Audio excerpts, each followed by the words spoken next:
বৈশাখ মাস মানেই কাঁচা আম, তাই কাঁচা আম দিয়ে মাছের এই রেসিপিটি একবার এইভাবে বানিয়ে দেখো তো, খেয়ে পরে জানিও কেমন লাগলো। রেসিপিটি আমি বানিয়ে দেখাবো রুই মাছ দিয়ে। রুই মাছের বদলে অন্য মাছও নিতে পারো।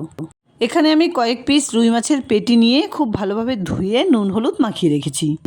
অন্যদিকে একটা কাঁচা আম নিয়েছি। আমটা ফ্রিজে 2 দিন রাখতেই লাল রং ধরে গেছে, তাতে কোনো প্রবলেম হবে না।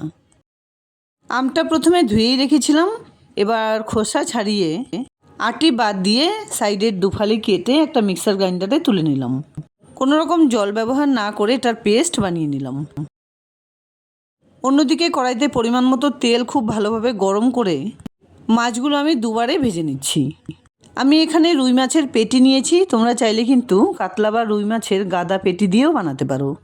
তেঁতুল দিয়ে এর আগে আমি বড় বড় সরপুঁটি মাছের রেসিপি তোমাদের সঙ্গে শেয়ার করেছিলাম, সেটা কিন্তু খেতে বেশ ভালো লেগেছিল।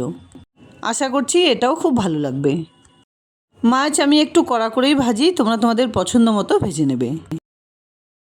সমস্ত মাছগুলো একটু সময় নিয়ে ভেজে তুলে নেবার পর ফোড়নে দিয়ে দিলাম একটা তেজপাতা, শুকনো লঙ্কা, কিছু গোটা গরম মশলা আর হাফ চা চামচ করে সাদা জিরে, কালো সর্ষে।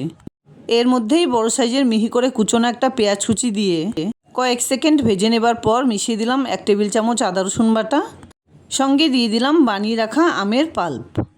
মাছের রেসিপিটি একটু টকটক হলেও খেতে কিন্তু দারুণ লাগে। এর সঙ্গেই দিয়ে দিলাম পরিমাণ মতো নুন আর হাফ কাপ জলে গুলে নেওয়া হাফ চা চামচ করে হলুদ গুঁড়ো, জিরে গুঁড়ো, লঙ্কা গুঁড়ো, কাশ্মীরি লঙ্কা গুঁড়ো। এই রান্নাতে আমি ধনে গুঁড়ো ব্যবহার করিনি। মশলাটাকে কিছুক্ষণ কষিয়ে নেবার পর মিডিয়াম সাইজের 1 বাটি পরিমাণ জল দিয়ে দিলাম।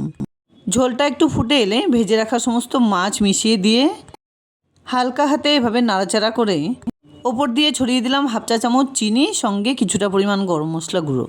কোনো মাছের রেসিপিতেই আমি চিনি ব্যবহার করি না।